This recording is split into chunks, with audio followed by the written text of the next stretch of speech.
Nikola Tesla, जो कि इंसानी तारीख के ज़हीन तरीन दिमागों में से एक था, वो इस कायनात की बनावट को सब एटॉमिक लेवल यानी क्वांटम लेवल से भी ज़्यादा गहराई के अंदर समझने में कामयाब हो चुका था।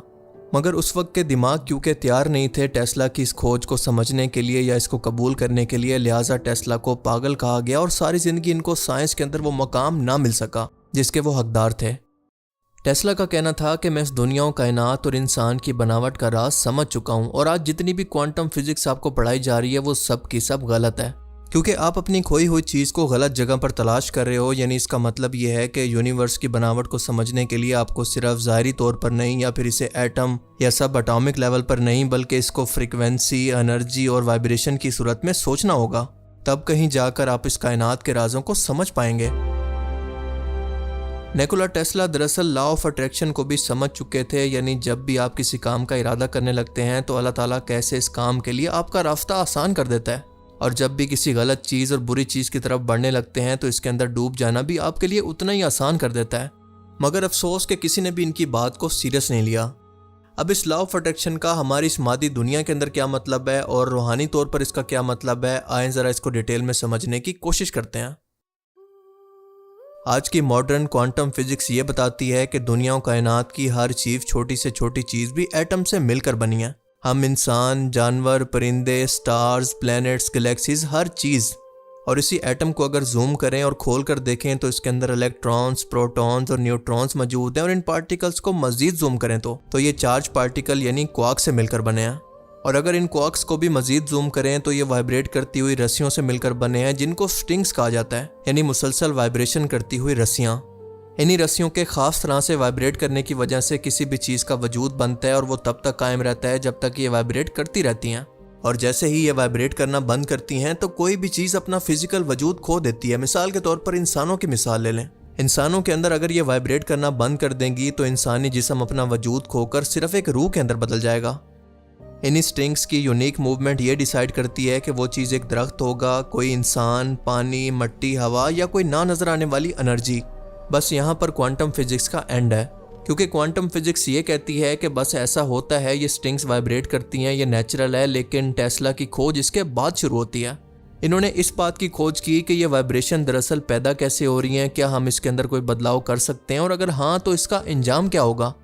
टेस्ला की रिसर्च के मुताबिक ये स्ट्रिंग्स यानी आवाज़ की लहरें एक फ़िज़िकल वजूद को पैदा करती हैं, क्योंकि आवाज़ या वाइब्रेशन महज सुनाई देने वाली चीज़ नहीं बल्कि इसकी फ़िज़िकल असरात भी हैं। और टेस्ला की इस रिसर्च का मतलब मेरे मुताबिक ये है कि अगर इन स्ट्रिंग्स की आवाज़ों और वाइब्रेशन का असर नेगेटिव होगा, यानी आप बुरी चीज़ों और गुनाहों से घिरे रहेंगे, तो ये अपने आसपास मौजूद नेगेटिव चीज़ों से बहुत ज़्यादा अट्रैक्ट होंगी, बुरी चीज़ों को अपनी तरफ अट्रैक्ट करेंगी और आप गुनाहों के अंदर गिरते चले जाएंगे। नेगेटिव एनर्जी वाले शैतानी जिन्नात भी आपकी इस नेगेटिव एनर्जी को हासिल करने के लिए आपकी तरफ अट्रैक्ट होंगे। और बिल्कुल इसका उलट, अगर आपकी स्ट्रिंग्स की एनर्जी पॉजिटिव है और आप एक नेक और इबादत गुजार इंसान हैं, तो ये पॉजिटिव एनर्जी आपको मजीद पॉजिटिव चीज़ों की तरफ खींचेगी। मसलन आपको इबादत के अंदर सुकून आएगा और आप अल्लाह के मजीद करीब होते जाएंगे। टेस्ला की इस खोज को हम मुख्तलिफ फ्रिक्वेंसीज की आवाज़ों पर यानी वाइब्रेशन पर अगर कुछ पार्टिकल्स रख कर देखें तो भी साबित कर सकते हैं। मिसाल के तौर पर आप वीडियो में देख सकते हैं कि हर बार नई फ्रिक्वेंसीज की आवाज़ों की वजह से एक फ़िज़िकल शेप स्पीकर्स पर मुख्तलिफ तरीके से बनकर आ रही है। यानी ये कन्फर्म है कि आप जब चाहें अपनी स्ट्रिंग फ्रिक्वेंसी को बदल सकते हैं और ये एनर्जी अपने आसपास मौजूद वैसी एनर्जी को अट्रैक्ट भी करने लगेगी। अगर आपकी एनर्जी पॉजिटिव है तो आपकी लाइफ के अंदर भी पॉजिटिव लोग आना शुरू हो जाएंगे। आपको इबादतों के अंदर, लोगों की मदद करने के अंदर सुकून आने लगेगा।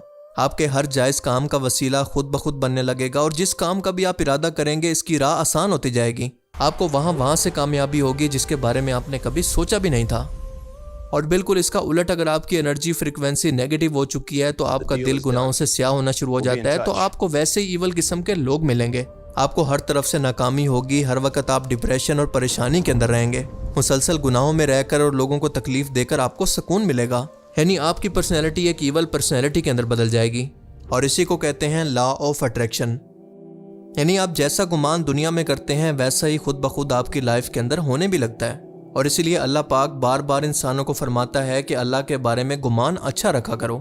इस लॉ ऑफ अट्रैक्शन को अल्लाह पाक ऐसे बयान करता है कि हदीस कुदसी है कि मैं अपने बंदे के गुमान के मुताबिक हूँ, वो जैसा गुमान रखेगा वैसा ही पाएगा।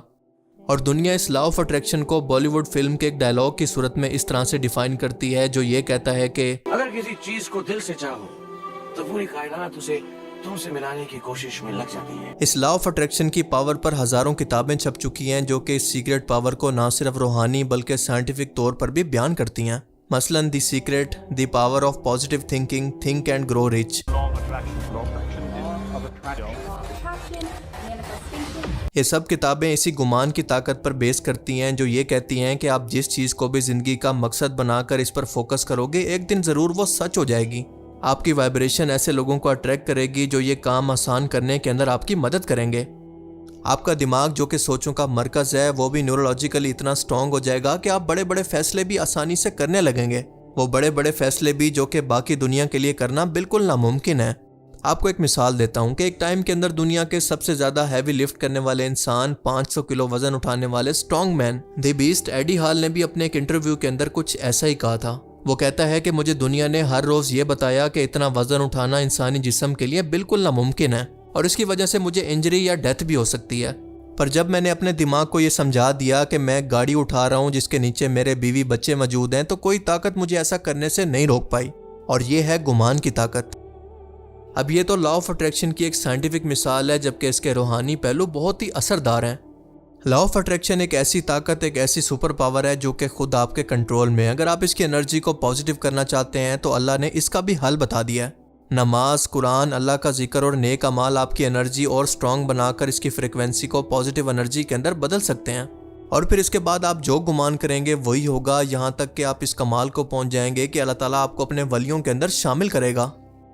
और अगर इस सब को छोड़कर आप कुफ्र और शिर्क, बुत परस्ती और गुनाह के अंदर गिरते जाएंगे तो आपकी इसी नेगेटिव एनर्जी से शयातीन आपसे अट्रैक्ट होंगे और आपके दिमाग पर काबू करके मजीद गुनाहों की तरफ आपको माइल करेंगे। और जाहिर है कि इस नेगेटिव एनर्जी वाले शख्स पर तब तक अल्लाह की रहमत नाजिल नहीं होती जब तक कि वो तौबा ना कर ले या फिर वापस लौट ना आए। और ये प्रोसेस एकदम से नहीं होता, बल्कि आहिस्ता आहिस्ता आपकी नेगेटिव एनर्जी ख़त्म होती है और उसके बाद आपकी पॉजिटिव एनर्जी आहिस्ता आहिस्ता से बढ़ने लगती है। लिहाजा आपको सब्र से काम लेना होता है। और आपको एक और हैरत की बात बताऊं कि अल्लाह पाक ने जब कुरान करीम के अंदर ये फरमाया, जिसका मफहूम है कि जब वो कुन कहता है कि हो जा तो वो काम हो जाता है। दरअसल अल्लाह का ये हुक्म भी एक एनर्जी, एक फ्रीक्वेंसी की तरफ इशारा करता है, यानी स्ट्रिंग्स की वाइब्रेशन की तरफ। अल्लाह के हुक्म पर वो स्ट्रिंग्स अपनी वाइब्रेशंस को बदलकर एक लम्हा ज़ाय किए बगैर उस चीज़ को सामने तख्लीक कर देती हैं। ये कुन दरअसल एक इलाही फ्रीक्वेंसी, एक हुक्म है जो कि कायनात के हर ज़रे को हरकत के अंदर ले आती है। साइंस आज इसको वाइब्रेशन या एनर्जी की लहरें कहती है, लेकिन कुरान इसको अल्लाह के हुक्म और कलाम से ताबीर करता है। दुनिया में रहते हुए अगर आप इस लॉ ऑफ अट्रैक्शन और पॉजिटिव एनर्जी की फ्रिक्वेंसी को लाना चाहते हैं तो सबसे पहले आपको अपने गोल सेट करने होंगे और इसके बाद आपको इस पर यकीन करना होगा कि आप ये काम कर सकते हैं।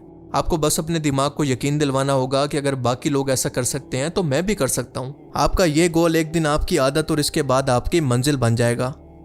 यानी आपका गुमान आपको दुनिया और आखिरत दोनों के अंदर कामयाबी दिलवा सकता है। मिसाल के तौर पर दुनिया के अंदर रहते हुए आपका मकसद है जन्नत को हासिल करना, तो आप अपनी सोचों को इसी तरफ फोकस करेंगे और इसको हासिल करने के लिए इस पर एक्शन लेंगे और इसके बाद आखिरकार अपनी मंजिल को हासिल कर भी लेंगे, क्योंकि आपका ये गुमान आपके मकसद को आसान करता जाएगा और इस मकसद को हासिल करने के लिए आपके लिए रास्ते खुलते जाएंगे। और इसी को तो कहते हैं law of attraction. I hope कि आप इसका मतलब अब समझ गए होंगे। अल्लाह ताला हमें समझने की और नेक अमल करने की तौफीक अता फरमाए। आमीन।